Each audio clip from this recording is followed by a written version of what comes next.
Late చేయకుండా హాట్‌స్టార్‌లో అయితే vote చేయండి. అక్కడ ఓట్ చేస్తే మాత్రమే విన్ అయ్యే అవకాశం అయితే ఉంటుంది. అలాగే మిస్డ్ కాల్స్ కూడా ఇవ్వండి. ఫ్యాన్ బేస్ ఓటింగ్‌కి అలాగే అఫీషియల్ ఓటింగ్‌కి చాలా డిఫరెన్స్ అయితే ఉంటుంది. ఫ్యాన్ బేస్‌లో వేసినా వేయకపోయినా అఫీషియల్‌లో మాత్రం వేయడానికి ట్రై చేయండి. యెస్టర్‌డే లైవ్‌లో 3 మెంబర్స్ ఏవీలు అయితే కంప్లీట్ అయ్యాయి.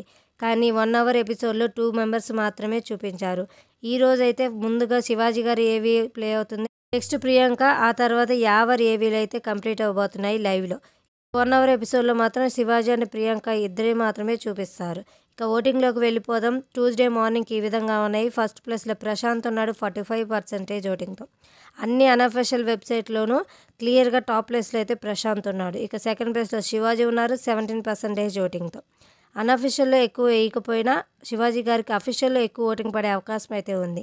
ఇక థర్డ్ ప్లేస్‌లో అమర్దీప్ ఉన్నారు 16% ఓటింగ్‌తో. అమర్దీప్‌కి కూడా మంచి ఓటింగ్ అనేది పోలవుతుంది. యూట్యూబ్‌లో అయితే ఫస్ట్ ప్లేస్‌లో ఉన్నాడు. ప్రశాంత్ వచ్చేసి సెకండ్ ప్లేస్‌లో ఉన్నాడు. ఇక ఫోర్త్ ప్లేస్‌లో యావర్ ఉన్నాడు 13% ఓటింగ్‌తో. ఫిఫ్త్ ప్లేస్‌లో అర్జున్ ఉన్నాడు 3% ఓటింగ్‌తో. సిక్స్త్ ప్లేస్‌లో ప్రియాంక ఉంది 3% ఓటింగ్‌తో. టాప్ 5కి ఒక అమ్మాయి ఉండాలి కాబట్టి ప్రియాంక అయితే సేవ్ అయినట్లే. ఇక డేంజర్ జోన్‌లో ఉన్న యావర్, అర్జున్. ఈ ఇద్దరిలో నుంచి యావరా లేక అర్జునా ఇద్దరిలో ఒకరైతే మిడ్ వీక్ ఎలిమినేట్ అయ్యే ఛాన్సెస్ అయితే ఉన్నాయి. ఈ ఏవీలన్నీ కంప్లీట్ అయిన తర్వాత. ఈ వీడియో నచ్చినట్లయితే తప్పకుండా లైక్ చేయండి. అలాగే సబ్స్క్రైబ్ చేసుకోండి. మీ ఫేవరెట్ కంటెస్టెంట్ ఎవరు, ఎవరికి ఓట్ చేస్తున్నారు అనేది కామెంట్ సెక్షన్లో కామెంట్ చేయండి. Thanks for watching.